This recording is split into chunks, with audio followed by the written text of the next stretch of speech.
যে বাড়িতে আমার মেয়ে থাকতে পারে না, যে বাড়িতে আমার মেয়ের থাকার কোনো অধিকার নেই, সেই বাড়িতে আমি তোমার মেয়েকেও থাকতে দিতে পারি না, কিছুতেই না।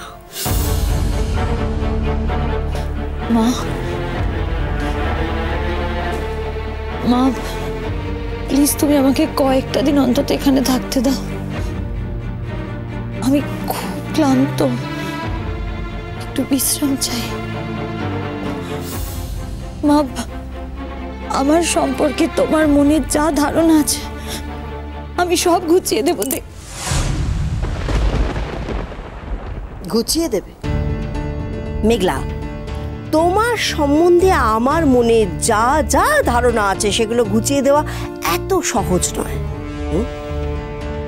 কাজে এটা নিয়ে তুমি একেবারে ভেবো না। আর একটা কথা মনে রেখো, এটা কোনো পান্থশালা নয় যে ইচ্ছে হলো বিশ্রাম করতে চলে এলে। তোমাকে এ বাড়িতে আমরা রেখেছিলাম, এই বাড়িতে থাকার অধিকার দিয়েছিলাম। সেই অধিকার আমি আজ থেকে তোমার কাছ থেকে কেড়ে নিলাম। আমার মেয়ের যখন এই বাড়িতে থাকার অধিকার নেই, তখন তোমারও এই বাড়িতে থাকার কোনো রকমের কোনো অধিকার নেই।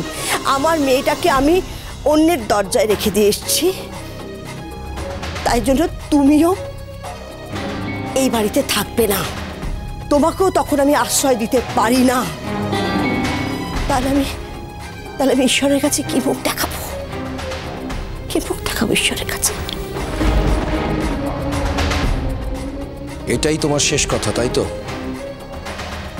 আমি জানতে চাইছি এটাই তোমার শেষ কথা, তাই তো?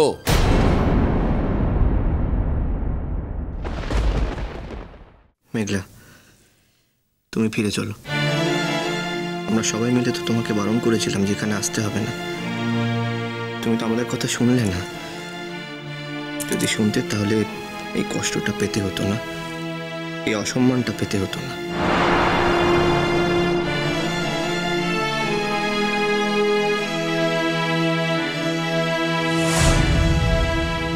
আমি তোমাকে একটা প্রশ্ন করেছি, এটাই তোমার শেষ কথা, তাই তো? শোনো মহুয়া, আমি বেঁচে থাকতে মেঘলার কোনোদিন বাসস্থানের অভাব হবে না। ঠিক যেমন তুমি বেঁচে থাকতে তিতির কোনোদিন বাসস্থানের অভাব হবে না, তেমনি তুমি কি মনে করো মেঘলার বাসস্থানের কোনোদিন কোনো অভাব হবে বা হতে পারে? না ভাবি, আমি অন্য কোথাও থাকবো না। মা যদি আমাকে এই বাড়িতে থাকতে দেয় আমি তবেই এখানে থাকবো। আর তোমাকেও দিদি ভাইকে এই বাড়িতে থাকতে দিতে হবে ভাবি। ভাবি একটা কথা বোঝো, সারা পৃথিবী দিদি ভাই থেকে মুখ ঘুরিয়ে নিয়েছে। তুমি বাবা, তুমি যদি ওকে না রাখো তাহলে ও কোথায় যাবে বলো তো? তোমাকেই তো আশ্রয় দিতে হবে। আর এটা তুমি তো আমার থেকে অনেক ভালোভাবে জানো। ভাবি, আমাকে যদি তোমার কাছে রাখতে হয় তাহলে দিদি ভাইকেও তোমার কাছে রাখতে হবে। দিদি ভাইয়ের এই বাড়িতে থাকার অধিকারটা তো তুমি কেড়ে নিতে পারো না।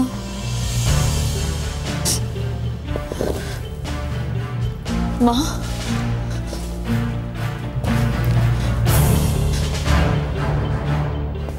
মা, আমি তোমায় কথা দিচ্ছি, দিদি ভাইকে এই বাড়িতে আমি ফিরিয়ে আনবই।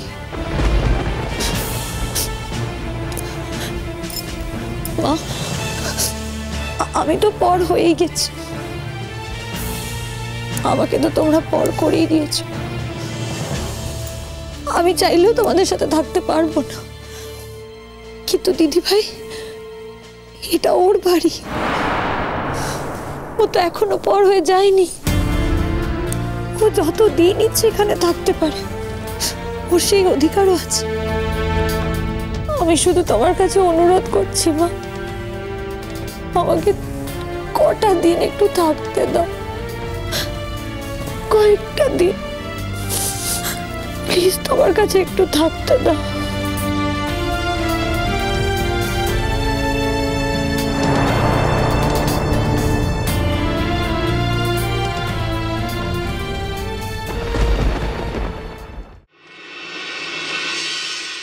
ছোট হ্যাঁ মা মা মা আরে হ্যাঁ কি হচ্ছে কি মেঘলা কোথায়? হ্যাঁ আরে বাবা মেঘলা কোথায়? আরে শোন না, মেঘলার মনটা তো খারাপ। তুই তো জানিস ওর মনের উপর দিয়ে কি ঝড়টা যাচ্ছে। আর তাছাড়া ও তো ওই বাবা ভক্ত মেয়ে, তাই একটু বাপের বাড়ি গেছি, ওই বাবার কাছে কয়েকদিন থাকবে বলে।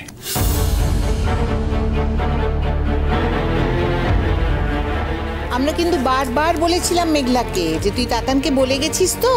হ্যাঁ বলেছিলাম আমরা, আর ও তো বলেছিল যে জানিয়ে দেবে, জানায়নি যে তোকে, সেটা তো আমরা এখন বুঝতে পারছি বাবা।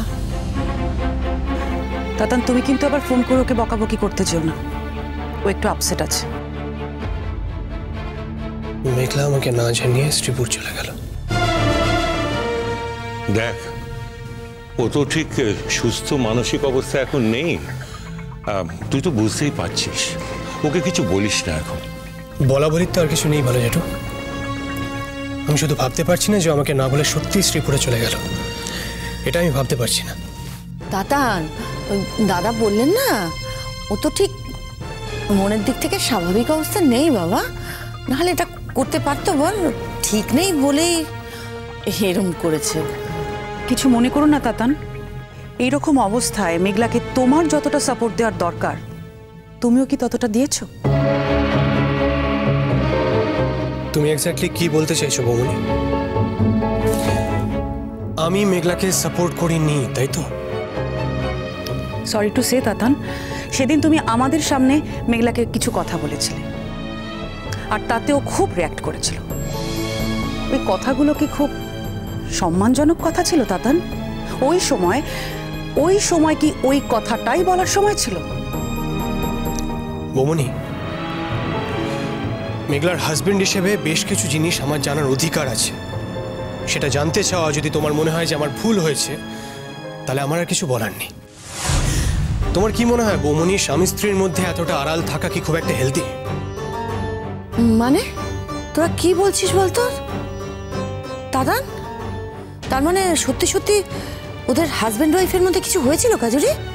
হ্যাঁ, ও সেই জন্য মেঘলা রাগ করে বাপের বাড়ি চলে গেল দাদা? আমিও তো সেই কথাটাই ভাবছি, যে মেয়ে সাত চড়ে রাগ করে না, তাতান ছাড়া যে কিচ্ছু বোঝে না, সে এতটা শক্ত হয়ে চলে গেল। ওকে পৌঁছে দিতে গেছে কে? পিকলুদা? হ্যাঁ পিকলুই তো। আরে পিকলুর তো আসারও সময় হয়ে গেল, এক্ষুনি যে কোনো মুহূর্তে এসে যাবে। আর তাছাড়া ওখানে নিশ্চয়ই থাকবে না, থাকলে আমাদের জানাতো।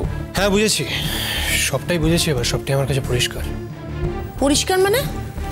ভাই তাতান, কি পরিষ্কার তোর কাছে? কি রে তোর আবার কি হলো? তুই রাগ করলি নাকি তাতান? তাতান, সংসারে কিন্তু দুজন একসঙ্গে রাগ করলে চলে না বাবা।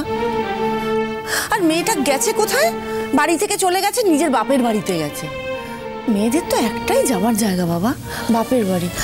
ও তাতান, এই শুনছিস আমার কথা? এটা নিয়ে অশান্তি করিস না লক্ষ্মী বাবা। আমি অশান্তি করব কেন? আমার সমস্যা শুধু এটুকুই যে পিকলুদার ওকে নিয়ে যাওয়ার কি দরকার ছিল? আমি জানি যে পিকলুদার ওপর একটা ভরসা আছে, পিকলুদাকে ভরসা করে। পিকলুদা যদি বলতো যে ও নিয়ে যেতে পারবে না, তাহলে কিন্তু আমার জন্য ওয়েট করতে হতো মেঘলাকে, কিন্তু সেটা পিকলুদা করতে পারলো না। ও তো সেরকম মেয়ে নয় যে একা একা চলে যাবে। আচ্ছা, এখানে পিকলু কি করবে বলতো? পিকলুকেও যেতে বলেছে, পিকলুদাই গেছে, ওখানে ওর কি দোষ? শোনো ভালো জেঠি, আমি কারোর দোষ বা গুণের কথা বলছি না, যেটা ঘটেছে সেটা বলছি। দাঁড়াও তাতান,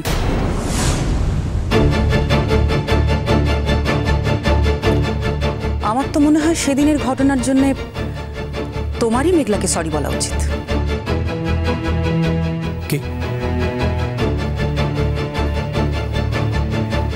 কি বললে তুমি বৌমনি? একটা মেয়ে হিসেবে সেদিন কিন্তু তোমার ওই অ্যাটিটিউডটা আমারও ভালো লাগেনি তাতান। আমার মনে হয়েছিল যে মেঘলা যা বলেছে সেটা তুমি বিশ্বাস করনি বলেই বারবার বারবার ওকে খুঁচিয়ে খুঁচিয়ে তুমি তোমার মনের মতো উত্তর পাওয়ার চেষ্টা করছিলে তাতান।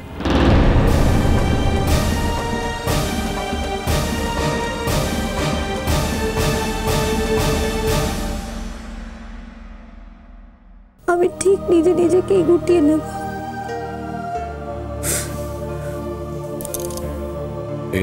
এই কথাটা বলছিস কেন? ভাবি, অনুরাগ আমাকে পুরোপুরি বিশ্বাস করতে পারছে না। নদী